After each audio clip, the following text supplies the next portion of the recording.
Warga usulkan anggota dewan harus minimal S2 dan TOEFL di atas 500.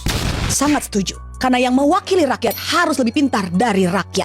Tapi pastikan S2 tersebut asli, bukan hasil membeli ijazah palsu. Jangan ada lagi anggota parlemen yang hanya lulusan SMA, sedangkan di perusahaan swasta yang memberikan gaji UMR tanpa tunjangan mega bintang, mengharuskan setiap pelamarnya minimal S1. Anggota parlemen juga harus memberikan SKCK yang menjelaskan kalau mereka bukan bekas koruptor, narapidana, atau apapun yang bersangkutan dengan hukum. SKCK hal yang sangat biasa, bahkan untuk melamar pekerjaan yang bergaji UMR pun diperlukan SKCK.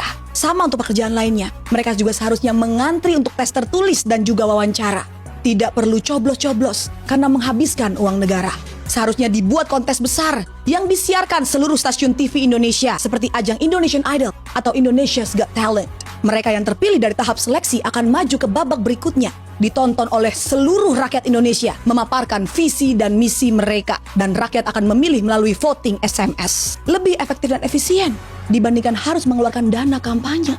Tidak perlu mencetak kaos, baliho, pasang spanduk, dan juga mengeluarkan amplop-amplop serangan fajar. Dana pemilu yang sangat besar dan bernominal fantastis bisa menjadi buah simalakama bagi para calon legislatif. Jika mereka salah logika, dana kampanye bisa mereka anggap sebagai dana investasi untuk pekerjaan yang akan mereka dapatkan. Akhirnya ketika mendapatkan pekerjaan tersebut, alih-alih menyuarakan aspirasi rakyat, mereka malah mengganyang uang rakyat. Sama seperti orang mencari kerja kebanyakan untuk menyandang status yang sangat prestigious. Mereka harus berpenampilan menarik, good looking, IPK minimal 2,75.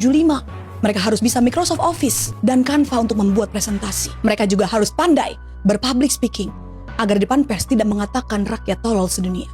Jika mereka bisa semua, benar-benar menguasai ilmunya, mereka tidak butuh lagi staf khusus di bawah mereka yang menghabiskan uang negara. Kalau perlu, mereka harus dibekali ilmu bela diri supaya tidak perlu lagi ada tunjangan pengawalan.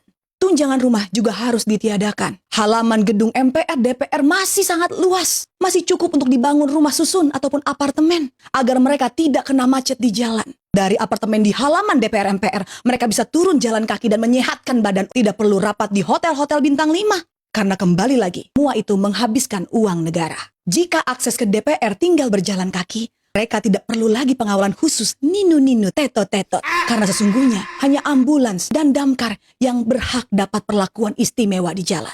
Dan yang terakhir, tes yang paling penting harus dites bagaimana konsentrasinya selama rapat. Jangan sampai ada yang bermain judol ataupun tidur saat rapat berlangsung.